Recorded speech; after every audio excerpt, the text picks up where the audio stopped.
Welcome everybody to the 2020 Virtual Health Fair here at Moorpark College. My name is Allison Barton and I'm the health educator here at the Moorpark College Student Health Center. And today it is my extreme pleasure to welcome you to the impact of racism on health.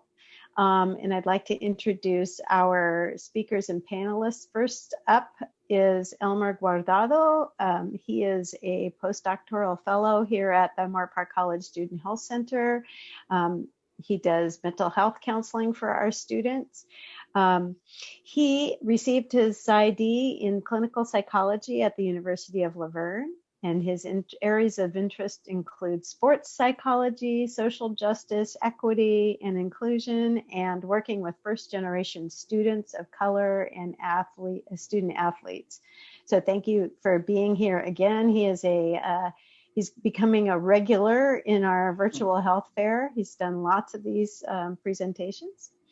And then our wonderful panelists, Latanya Hulon is a sociology major here at a social activist and president of the Black Student Union here on the Moorpark College campus. She is an outgoing student who describes herself as passionate about the wellness of my peers in the community and making her many contributions to society. Annalisa Jugan is a student here at Moorpark College also. She's currently pursuing a degree with the hopes of becoming a genetic counselor, a biology degree, I should say. Some of her concerns include minority communities targeted by pharmaceutical industries and the lack of mental health and rehabilitation care. And finally, we have Karen McCalla. She's also a student here at Moorpark College. She is a psychology major, business owner, and serves also on the Black Student Union on the executive committee. She believes it's important to be part of an open community where we are all welcome and continue to educate ourselves. We all agree with that. So thank you very much for agreeing to serve as panelists today. I also will be presenting today too, but we're going to start out with Elmer. So Elmer, take it away. Thank you, Allison. So can we go to the next slide, please? So thank you for having me here. This is a topic that's very near and dear to my heart, and it's something that I, want to dedicate my career with. So I think it's important to acknowledge that experiencing racism, prejudice, or discrimination does have a mental health impact on any individual. So, I think with a lot of things that are going on right now with the racial injustices and police brutality, it's not anything new, but you might see some high-end anxiety or some racial stress or racial trauma that might be triggered for a lot of people of color. So, how does it relate to mental health? So it's important to first differentiate and define certain terms. So, the first term is microaggressions, because these are kind of the small cuts that happens on an everyday basis. So microaggressions, the official definition, is a term used for brief and commonplace daily verbal, behavioral, or environmental indignities, whether intentional or unintentional, that communicate hostile, derogatory, or negative prejudicial slights and insults toward any group, particularly cultural marginalized groups. Now, to put that in plain words, I think the key here is intentional or unintentional, because, comments about people's hairs, people questioning how you got a job, people questioning certain abilities, those are all examples of microaggressions. Now, the danger of microaggressions is that they can be subtle. They are not explicit forms of racism or prejudice or discrimination. They are often hidden and masked. And it can make the victim of microaggressions second guess themselves or question themselves. So other examples of microaggressions can involve, demonizing certain groups, certain small comments, just, whether it's a joke or not, related to stereotypical views of certain groups. So, again, microaggressions happens not only with comments, but also behavioral or, environmental. So when it comes to behavior, you have the classic, people holding their purses near them, or women holding their purses near when they're passing by somebody of color, or or other instances such as not sitting close to somebody who's of color, or feeling threatened, or not talking. So the thing with microaggressions is that it's not a clear cut view of what is a microaggression and what isn't. And that's usually the problem with microaggressions, that the victims of microaggressions oftentimes don't know whether it is or not, but they feel a certain way. And usually those feelings are discomfort, anger, hurt, betrayal. So microaggressions is one of something that a lot of people of color, or a lot of people with marginalized identities experience on an everyday basis, whether it's at work or at school or in other parts of their lives. So the second term is racial or color blindness. So, this is something that you might have seen at work, or in certain places like sports, or just in society, where a lot of people, especially white individuals or white families, teach each other that race doesn't matter. Everyone is equal in their eyes. It reflects an ideal in society in which skin color is insignificant. So this is something that happened after this, the civil rights movement. We entered in this phase where we didn't really want to talk about race.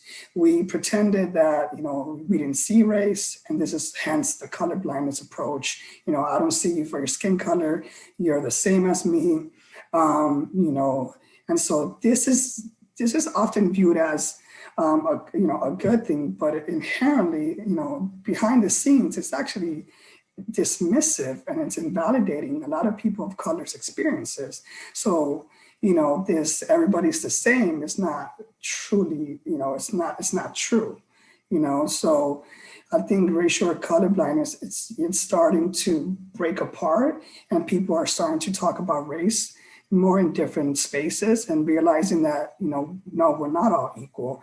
And there are certain experiences that certain people or certain groups have that, that does not make things equitable, or they're not treated the same. So I think it's important to understand that when it comes to racial or color blindness, it's often sold as, what do you mean that there's a differences? Everybody is still the same to me.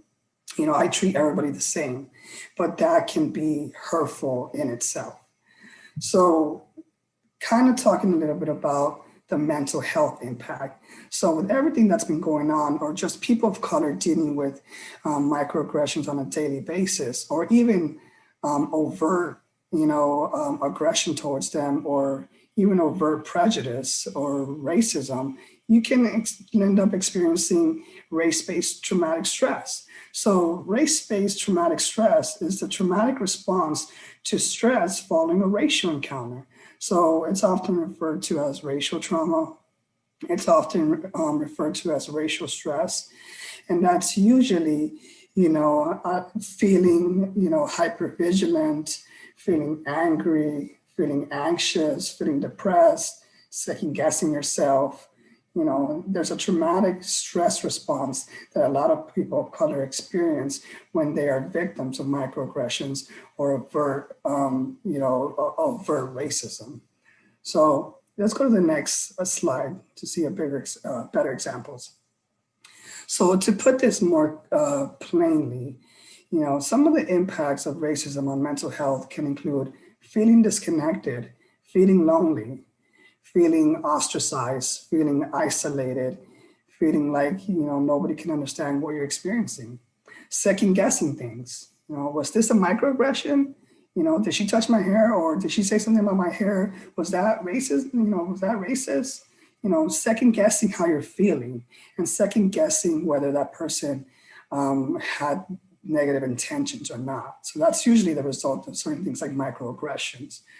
And it makes you want to feel like you're going crazy. And this is what is defined as gaslighting. So when it comes to microaggressions, a lot of people who are perpetrators of microaggressions may not have the intention of hurting the other person.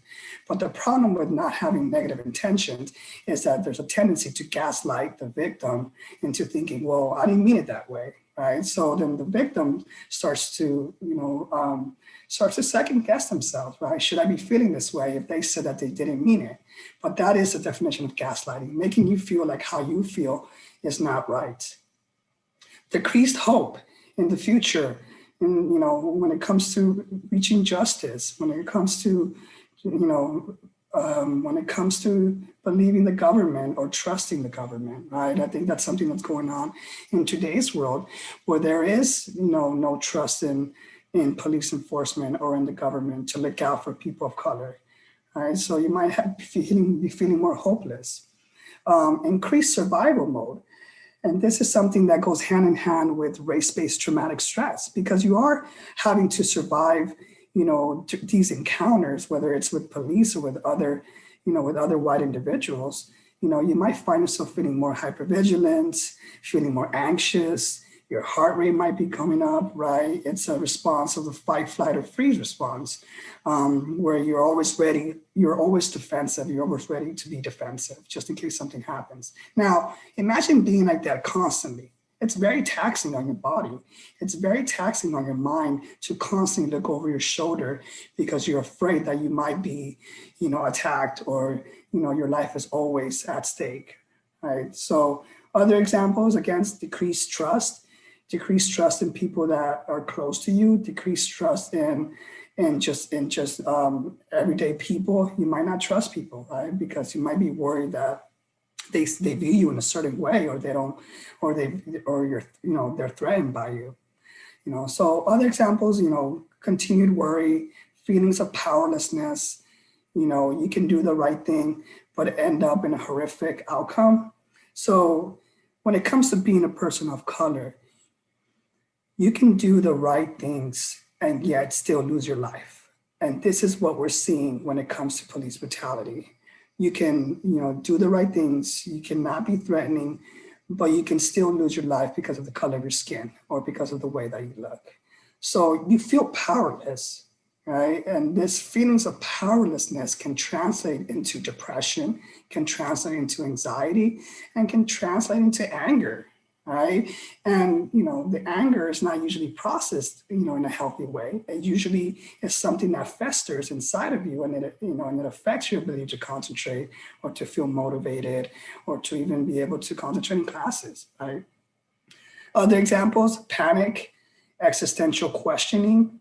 How can the world be so cruel? And this is something that a lot of people are experiencing right now with everything that's going on.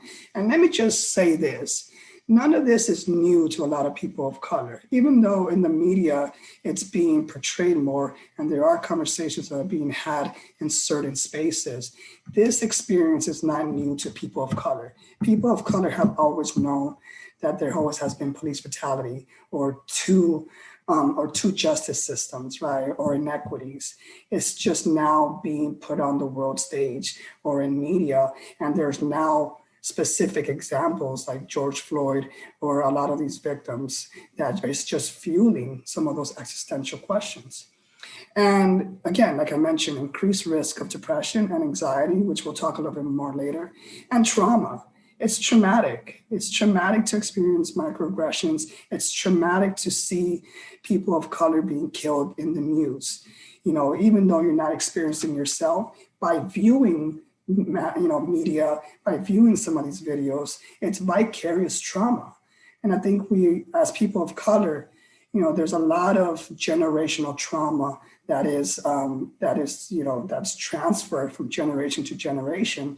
But in today's world, we're also dealing with collective trauma of everything that's going on with, Breonna Taylor, George Floyd, all these things. So these are some of the impacts of racism on mental health. And a lot of people feel like because there's a lot of stigma in communities of color, a lot of people deal with these things on their own, or they're not aware that they're experiencing some of these things. So then they don't seek help for that. So, if there's one thing that I want everybody to take away from everything I said is that racism, microaggression can have an impact on your mental health. And that is more than enough reason to seek therapy services. Next slide, please.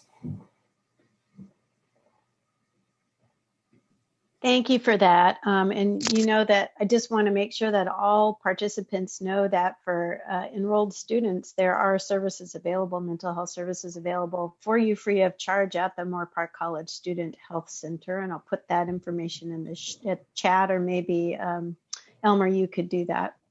Okay. So there are many impacts on health as a result of and as I said, physical health. Elmer just did a great job of delineating some of the causes and effects of racism on mental health, and just know that depression and anxiety cause all kinds of physical health problems. Next slide, please.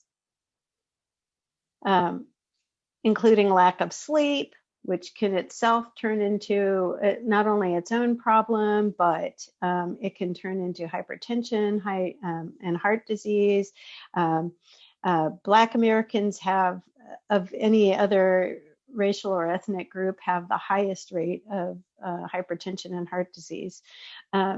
Diabetes equal to the Latinx community, just very high rates of diabetes and obesity as well. So all of these are those are the kind of most salient points of big differences between people of color and white people in the US. And there are probably many more. We know there's a higher rate of certain types of cancer in the Black and Latinx communities as well. So there's no joke. We're not kidding. It's really a big deal. Next slide, please. Systemic racism is caused by causes reduced upward mobility. We know that it's become clearer and clearer as the years go by that people in communities of color don't inherit wealth the same way that white Americans do. That results in economic equality. Also, just earning ability. We know that there's a very different rate of income between people of color and whites in the US. And that results in poor access to healthcare throughout the lifespan, poor living conditions. Elmer mentioned police brutality. Well, that definitely has health implications, not only mental health, but physical health implications.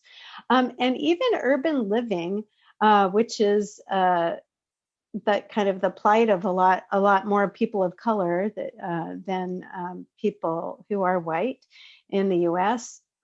It results in things like lung disease and heart disease, all kinds of problems just by virtue of the fact that somebody's living in a city.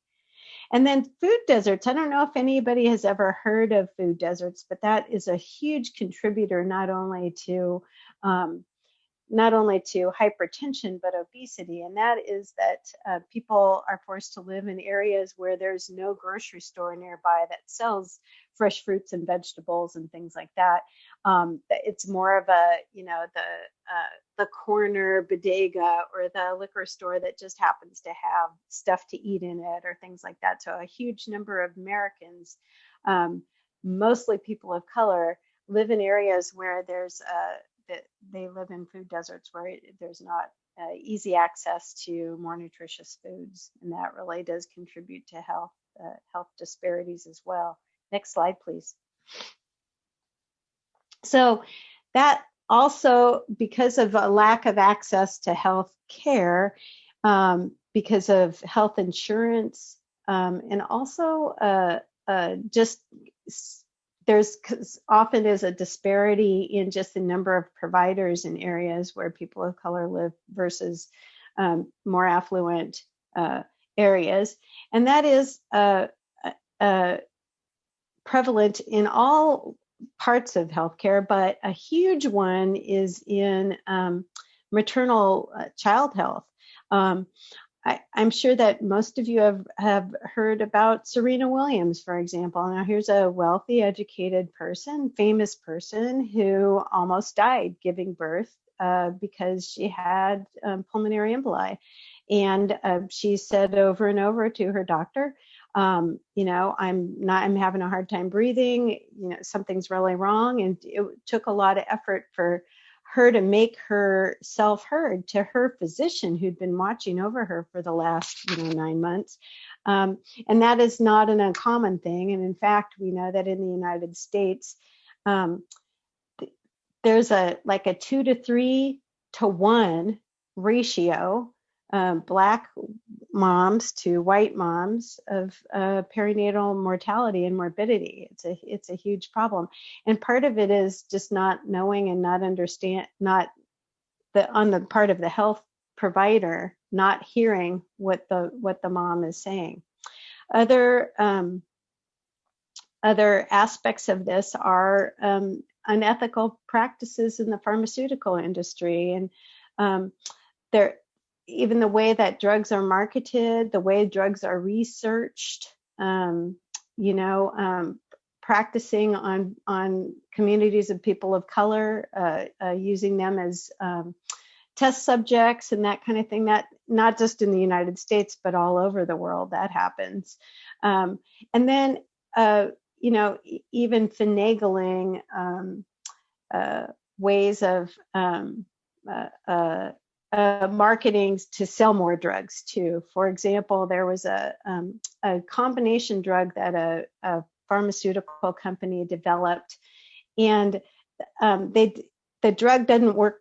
The drug didn't work better as a combo drug, but it was for blood pressure, hypertension, and so this drug company decided, well, if we just market it to the African American community, then we can sell it that way, and we'll get a special dispensation so we can actually sell that drug to this group. And that drug didn't hurt anybody necessarily, but it was just a special dispensation that they really shouldn't have gotten. They should have just sold the drug separately.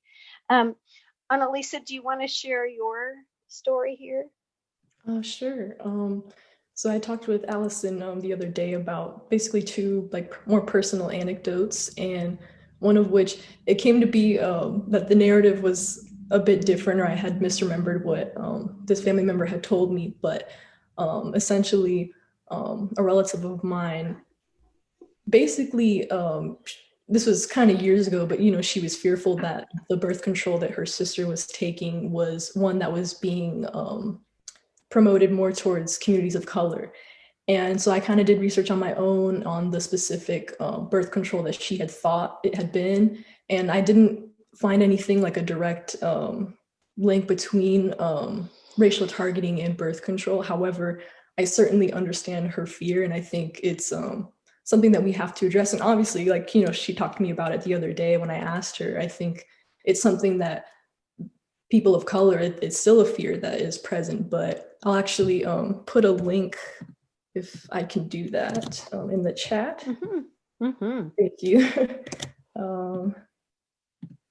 And so it's really terrible, but basically to summarize, kind of like what you mentioned, historically, in the Black community, I think just communities of color, or even, when you think about the Jewish community, in this case, it's talking about how primarily, I think in the South, there was essentially something called the Mississippi, I hope I'm saying this correct, appendectomy, because apparently it was so widespread, this practice of, not even practice, but they would forcibly, Black women in the South claimed that they were forcibly being sterilized. And there were also people for their residency in the North, doctors, doing these surgeries, hysterectomies in this case, that weren't necessary on Black women.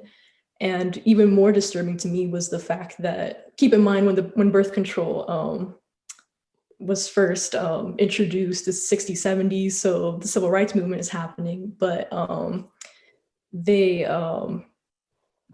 essentially, there were kind of arguments about whether the birth control pill being introduced to minorities was an attempt to, kind of end or sorry, try to... Like genocide. Yes, genocide, essentially. Thank you so much. And, it kind of created controversy. And however, I think it's valid in that it was really disturbing. They actually had federally funded programs that I guess they said to Black women, they actually said that if they didn't consent to these procedures and these surgeries, that they wouldn't receive welfare benefits or that they wouldn't receive medical care. And that's a federally funded program not too long ago. And yeah, it was just really disturbing to read about. And I think that's something that we need to address today. And just in general with pharmaceuticals, be very transparent. And as I came to, research YAS, the birth control, I did see, there's lawsuits. Again, it's not particularly pertinent to race, but, about blood clots and all these side effects that they were trying to obscure. And I think just in general, that's like an injustice to women. You're targeting young women with your product. And yeah, I think transparency is really important. And another anecdote of mine that's a bit harder to share, but someone who was really close to me, a woman of color, she was on vacation and she was going to come home, and the airport, to them, it appeared that she was intoxicated. As it turns out, she wasn't. So the person she was with, her fiance, proceeded home, and the family, tried to call the police to make sure that someone would, because, there's something clearly wrong, that someone would take her to the hospital. And so she was. However, she was assessed, medical healthcare workers saw her, and I think her health was assessed, but she, for some reason, was allowed to go to the restroom on her own and was left, I think 15 minutes. I'm not even sure how long, but in that time, she had fell unconscious and hit her head. And however long it was, that oxygen deprivation was enough that when doctors assessed her later, they knew that even if she lived and woke up from this coma, that she was going to be in a vegetative state. And I think for me, and I don't think it's a crazy thing to ponder, kind of, I think of what Elmer said when you're talking about, you kind of question if you're crazy and you're just kind of, but I find it hard to believe that if she hadn't been a woman of color, and that if she hadn't appeared intoxicated, which she wasn't, that she would be alive, that she would have been treated that way or neglected. And, there's another person I know who does suffer from addiction and is a white male. And I'm so grateful that he's been really lucky, sober now, but to, have rehabilitation programs available to him, and he is alive and well, and so it's just really hard to see the stark difference and, kind of ask why, essentially. So those are my personal anecdotes.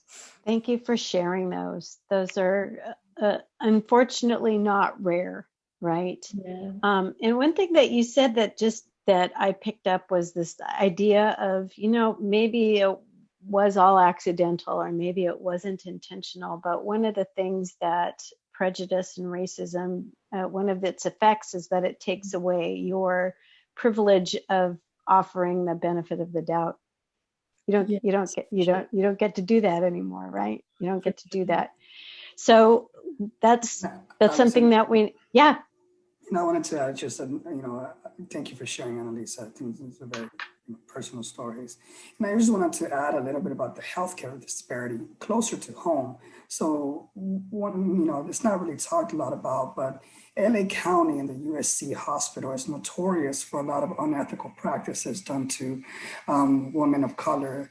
And specifically in the late 1960s and early 1970s, some Mexican and Mexican American women who were admitted to the LA County USC Medical Center for emergency C-section had to face a choice of either getting painkillers or not.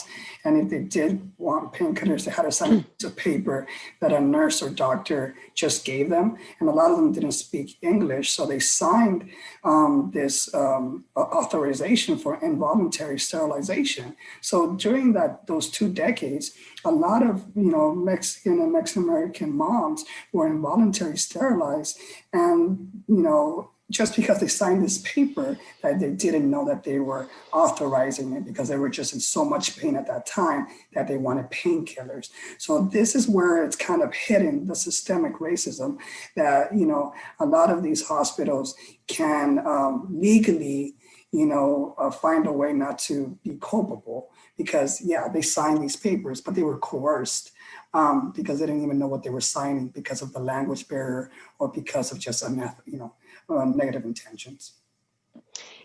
Thank you for that, Elmer. Actually, that's happening. That just was happening at the border with some of Exactly. our, So the good news is that there's so much attention on it, media attention on it now, that I think that at least in that particular case, the border case, that physician is going to have some comeuppance. But oh my goodness, what a terror! And it gives medical professionals it gives us all kind of a bad name. I think we all have to work on that. So thank you very much for those anecdotes. That's really helpful in understanding what's at stake here. Next slide, please.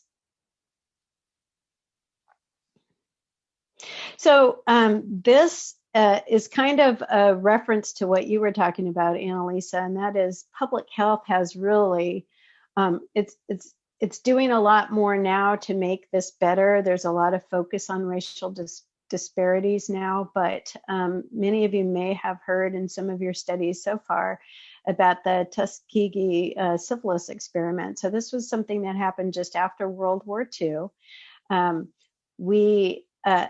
There was a study done by the United States Public Health Service, and they went to Tuskegee, Mississippi, and enrolled a lot of Black Americans in this study, where they purposely infected them with syphilis to be able to observe the effects of syphilis on them and be able to chronicle the progress of the disease through their bodies.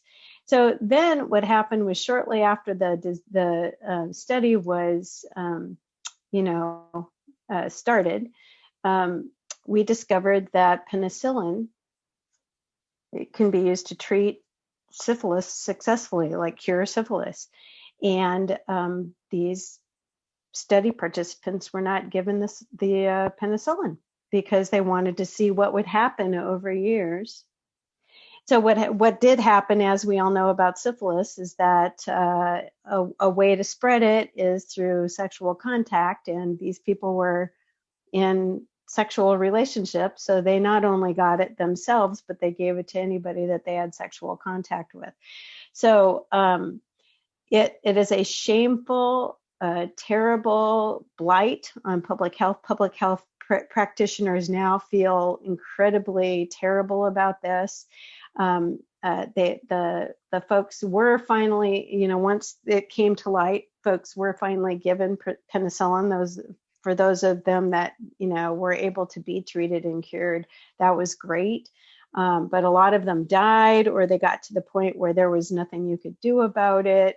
And it was just a thing that I think public health has never really recovered from. we've never been able to regain the trust of the Black community because of this. And then when we hear about all these other pharmaceutical company experiments and marketing schemes and things like that, it doesn't make it better, right? So that's a kind of a icon in the public health world of just how screwed up it was and how we kind of ruined it for decades and decades.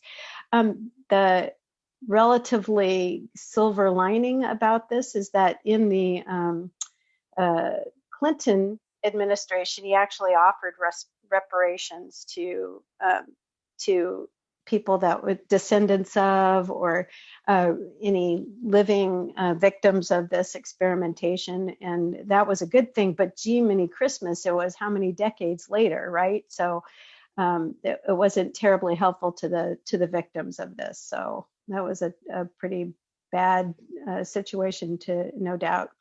And then another big interesting study, also a public health study, was the Framingham Heart study, and that was something that happened in Massachusetts also right after World War II, where there's this little community in Massachusetts where people, this kind of, their families just stay there for generations, and it was a really great way of sort of assessing people and their descendants for health disparities, mostly around heart disease.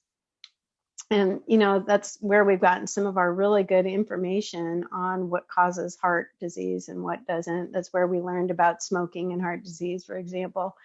But one of the problems with it was all white people. Like no people of color lived in Framingham, Massachusetts at this time. And so a lot of people were like,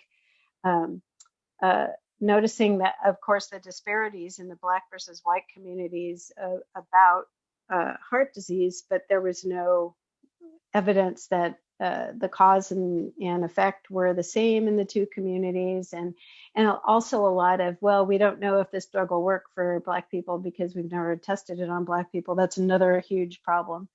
And so what was really cool was, I want to say it was about 2006, the Jackson, Mississippi heart study. So it was a parallel heart study that was done with only Black people from Jackson, Mississippi.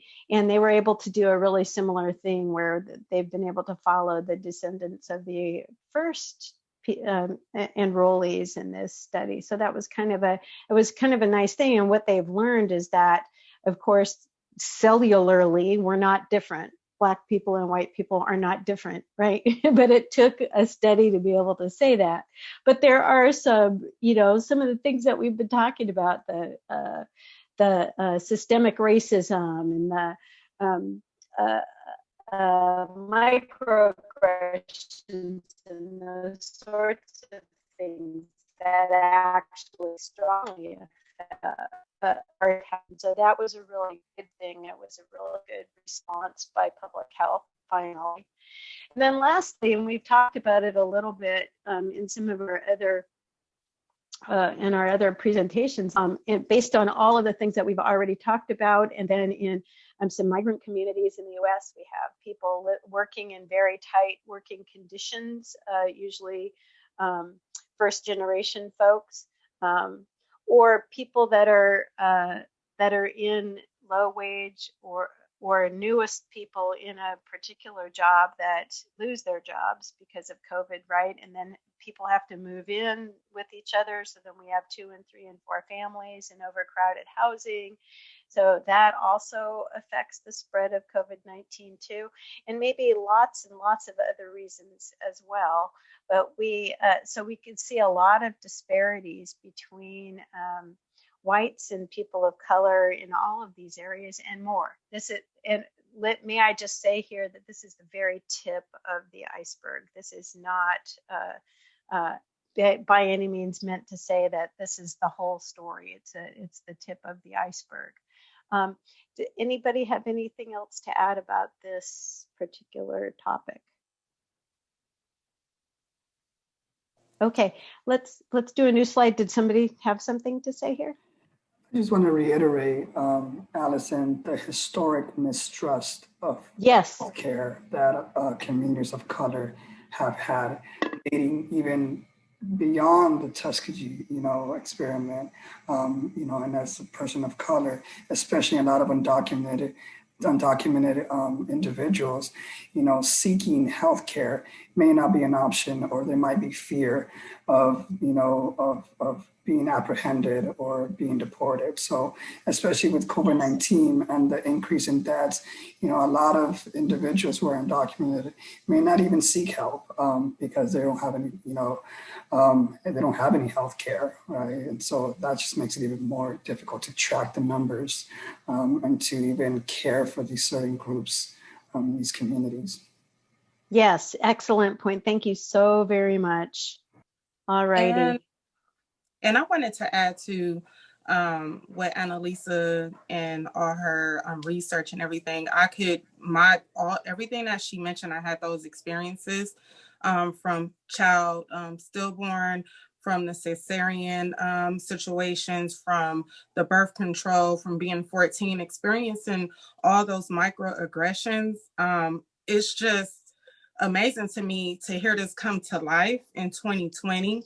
And now I understand that I was dealing with these mental health issues of keeping it enclosed. So for everyone that's viewing us and watching this panel, this stuff is real. I am 39 years old, and everything that Annalisa had, explained and showed with her research, it is an experience. And if you are going through these issues, please get some sort of, mental help, talk to someone, because it's really, really, really, the microaggressions is real. I'm dealing with it today.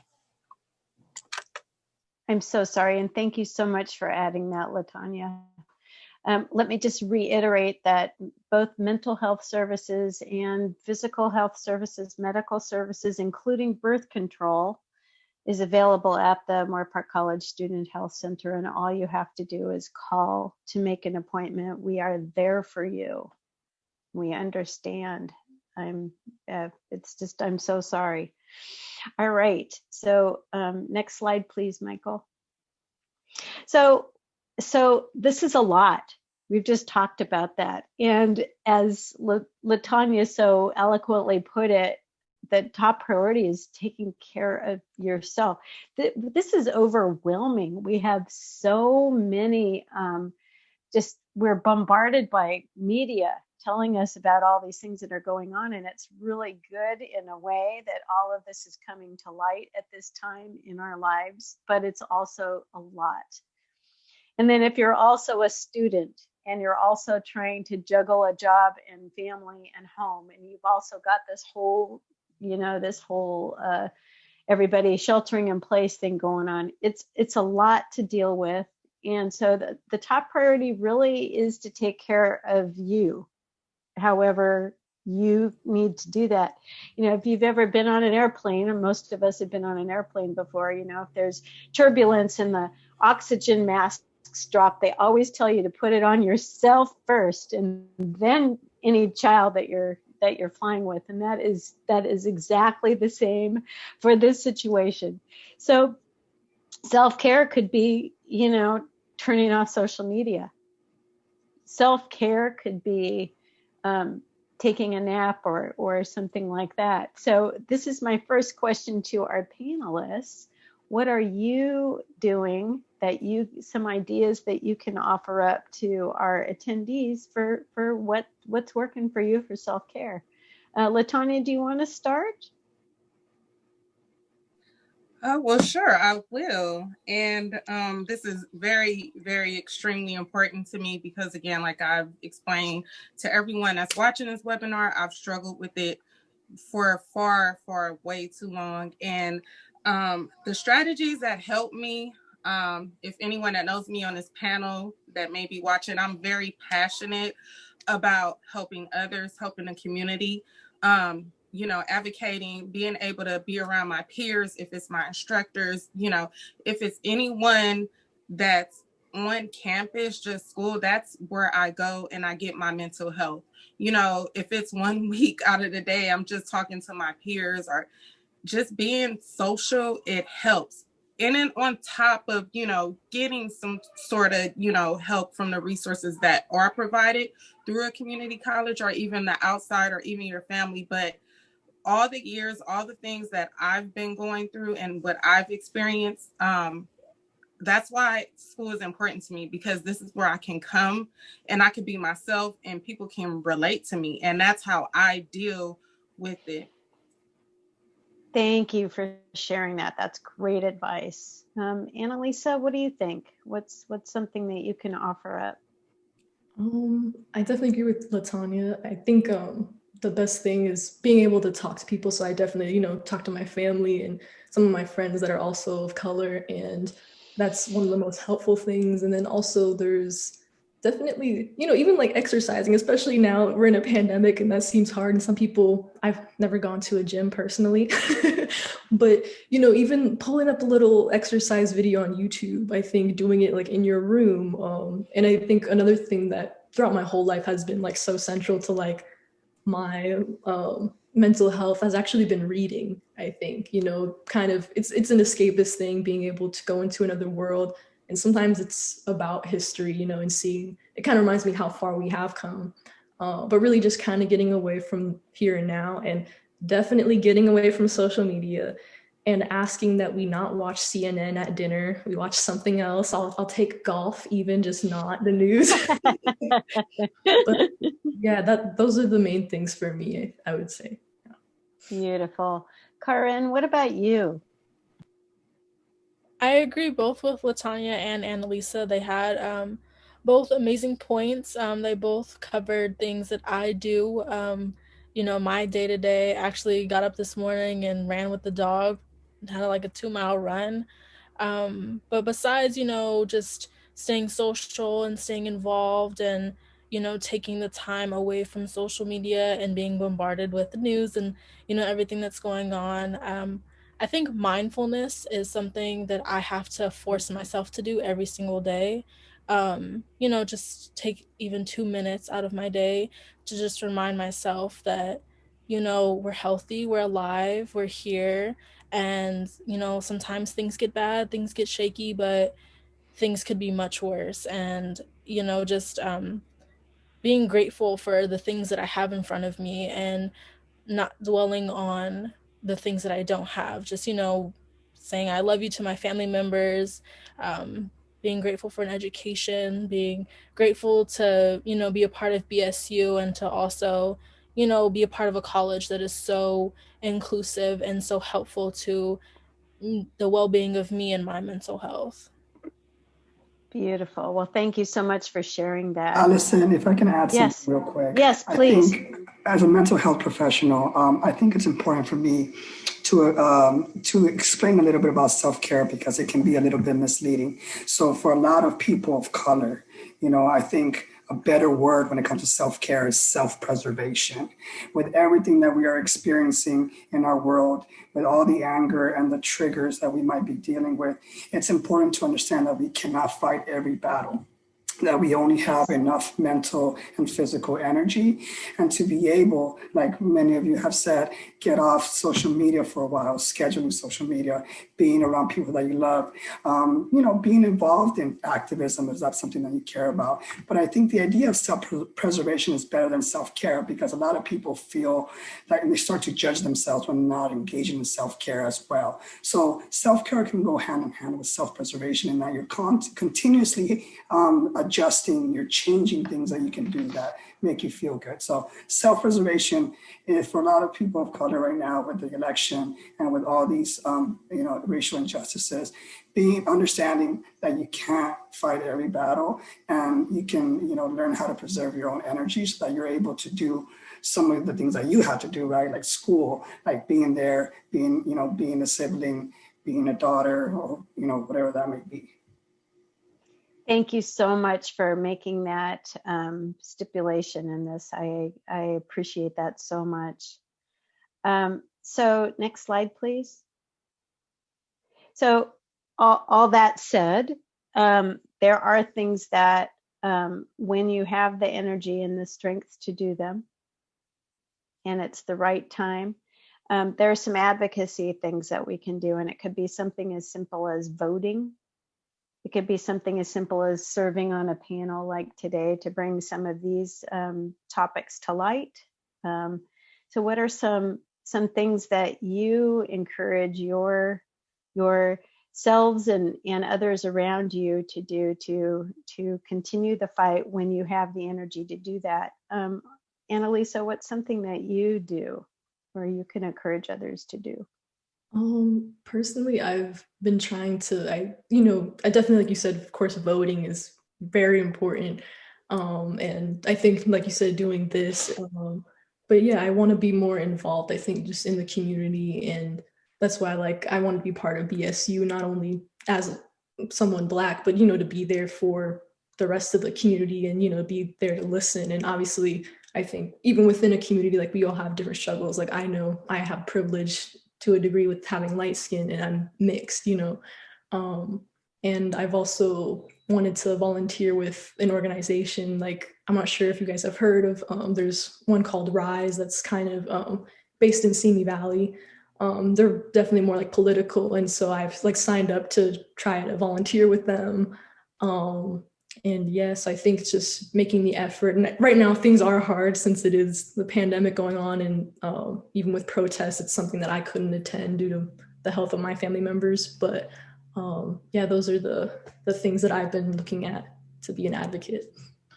Oh, thank you for sharing that. I appreciate it.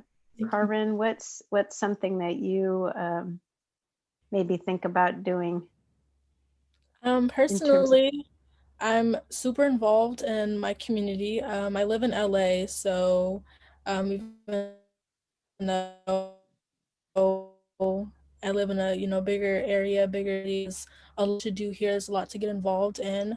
I make it a priority, no matter what, to volunteer, to help out. I do beach cleanings at least 3 times a month. I go down to I have a religious affiliation, so I go down to downtown LA every weekend and I go to a church. We have, food drives. We designate certain times and areas to help those that are less fortunate, as far as not only helping feed them, but, just hygienic needs that they need. They may need a toothbrush, opening up facilities so that they can go shower and just, get clean and things like that. Thank you. Thank you for sharing that, and thank you for your service. That's awesome. LaTanya, what about you? What are some things that you're doing or would like to do? Pretty much some of the things that I wanted to do, I'm actually doing it today, just as Lisa and Corinne stated, community service is very important. That's why the Black Student Union I'm very passionate about it, because there's not enough organizations within a community college that will represent outside of Latinx, but the whole majority, the Black student body, to be informed and inform our student body of these type of issues. So these panels that we are being on, it serves a great community. Whatever information I'm getting from our host, we will take it back into the community, the Black Student Union, and it'll just shrink. Wherever I go, I grow. And that's just pretty much me. No matter where I go, that's just me. And I could go to a doctor's office, and if I overhear anything, well, this is what I heard at a Moorpark's webinar, and this is what I learned. I'm constantly reaching out and I'm advocating, and that's how I advocate. I try to build organizations wherever I go. Thank you for that. That's awesome. Next slide, please. So, what is it that you would like to see be different on the Moorpark College campus, or maybe your community, or maybe the U.S.? What is the change that you would like to see? So, Karin, what about you? What's your idea of that? I have yet to step foot on the Moorpark College campus. Oh. when I do set foot, I hope that it's a community and an environment where, everyone is welcome, and that I'm able to have resources to not only, mental health resources, but educational resources, and, maybe just having, I guess, more resources to just be active and get that college experience, since this is my first semester here and I have not been doing much socialization, not only socialization, but, just simple things and getting more involved and having a live club rush, not just virtual, and me having to go to a breakout room to, discuss my interests, but, just simple things like that would be great. Perfect. Thank you. And that's very reasonable. LaTanya, what about you? My biggest factor with Moorpark is unity. We all need to be together. It's just we all have to learn from each other. And in order to learn from each other, we have to be around and just socialize. So I want to see more student body, more faculty, more staff. I want us all engaging. That's my vision, that's my passion, and that's what I want to see even in the world. Beautiful. I love it. Thank you so much. And Annalisa. Where do I begin? No, I'm kidding. I did like a little list, but kind of short. But I definitely there's actually an initiative that I saw with it's really great, like a social media account where it's students from a lot of like local districts, like high school students, and it's amazing where they want curriculum in their education that is from diverse perspectives. Where we're not reading the same classic novels when. Although there's a definitely space for them, we should, read from a lot of different authors and different perspectives and they're just as valuable, I think. And then another thing that I hope you guys have at Moorpark, I'm not sure, but I think diversity training in any institution is really important so that there's that sensitivity there. With the US, I would like to see rhetoric as well as funding that really supports these programs and the efforts and the things that we're talking about making things better, more transparent. And in the world, I hope all of us aspire to the ideals that we say America stands for, right? Everyone being equal, everyone having equal opportunity. That's what I hope for. It's a lot, but That's beautiful. Thank you so much for sharing that. Next slide, please. And our last idea is just what gives you hope? What gives you hope? So LaTanya, what gives you hope? This may sound kind of weird, and it's a sweet and sour. And I'm sure we will be able to find the sweet and sour once we come out of this pandemic. But I feel like this pandemic has really woke up and inspired everyone for change. I kind of lost the question. If you want to repeat it again, I don't want to hold it. But what gives you hope? What gives you hope? The hope is out of this pandemic, we will learn, from the social injustices, the racial and the police brutality, the health. We can actually come out of this and definitely overcome everything. That's only all I can say. I hope we come out of this. Beautiful. Yeah, me too. Annalisa, what gives you hope? I think having this conversation definitely gives me hope. I actually wanted to ask you guys, is a social justice panel something that you guys typically have like every year? No, I want you to know that this is a fairly new initiative on our campus. I am so pleased and proud. So any opportunity you have to participate in anything like this, it would be great. But there's a huge movement on our campus, lots of work groups working on some of the trainings that you were hoping and wishing for earlier. So just stay tuned. Good things are coming. Definitely. Yeah. I can't wait. Yeah, I can't. Me neither. You and me both.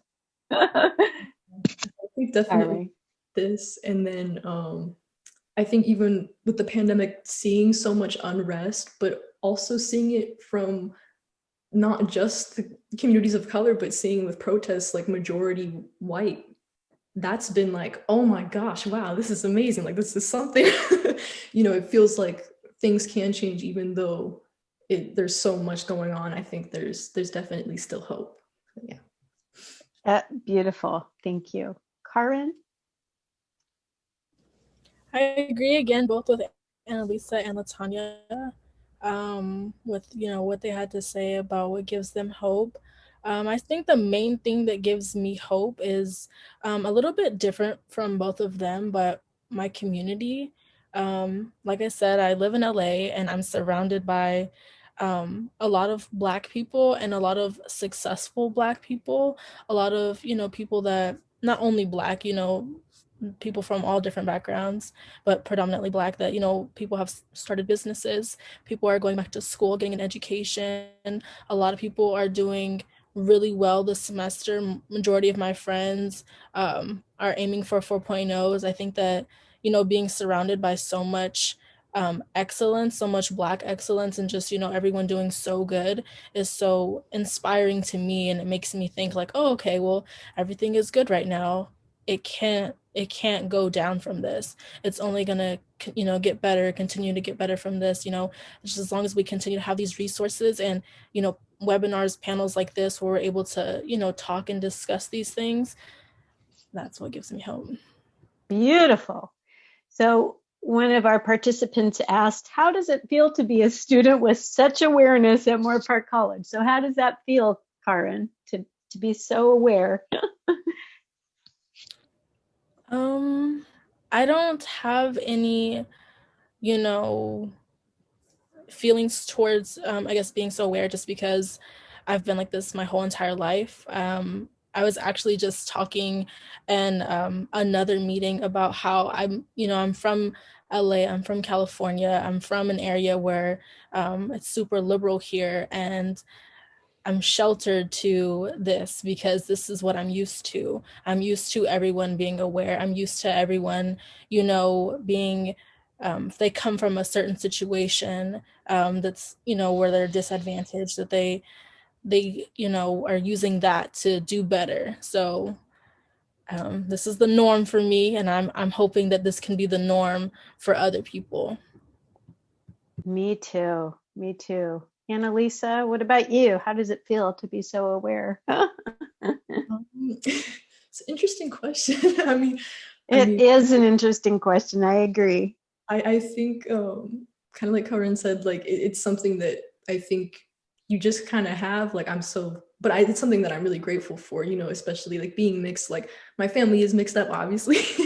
So it's really great to, have all these different perspectives and these different experiences. And really, I think being able to then understand other people, even from different backgrounds, one's different from my own. I think it's a great thing to be aware, and everyone should strive for it. Yeah. Beautiful. Thank you. And Latanya?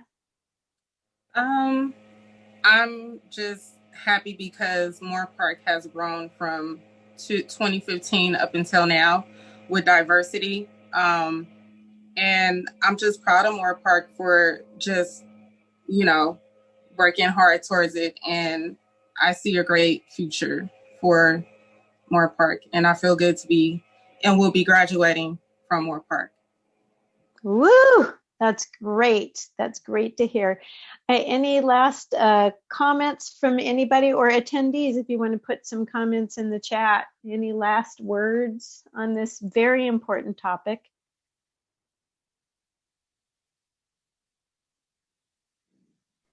I just want to say that, with everything that's going on right now with Black Lives Matter movement, my hope is that this isn't just a trend. I hope that this is revolutionary. And part of the difficulty of being aware is that, it's a blessing and a curse because you're aware of the systemic racism that we all experience. And that can cause a lot of anger. But my hope is that moving forward, people will stop shying away from this uncomfortable conversations and lean into the discomfort. And, representation matters. And I hope that we increase representation in different areas of the society, including mental health, not for the picture, but for the ideas and the experiences that representation brings. So I am hopeful, given the generation that are learning and are experiencing some of these things, and resiliency is something that people of color have been known for. So that is my last word. Beautiful. Well, you're all giving me so much hope. And I thank you so much for being here today. It's kind of risky to give your opinion about things. And I just want you to know how much we appreciate you doing that. We'll just go forward fighting the good fight. And thank you again so much. And thank you attendees for being here. Oh, please. Can I say something to Elmore? Dr. Elmore? Yes. I appreciate your education. I appreciate your perspectives. We need more individuals like yourself in mental health that understands the difference. So I really appreciate you, and I'll probably be reaching out to you. Thank you. Oh, awesome. Thank you. Well, thank you again. All righty. Thanks so much, and come back for our other ones and visit this video in a few days on the website. Thank you. Thank you so much. Thank you. Mm-hmm.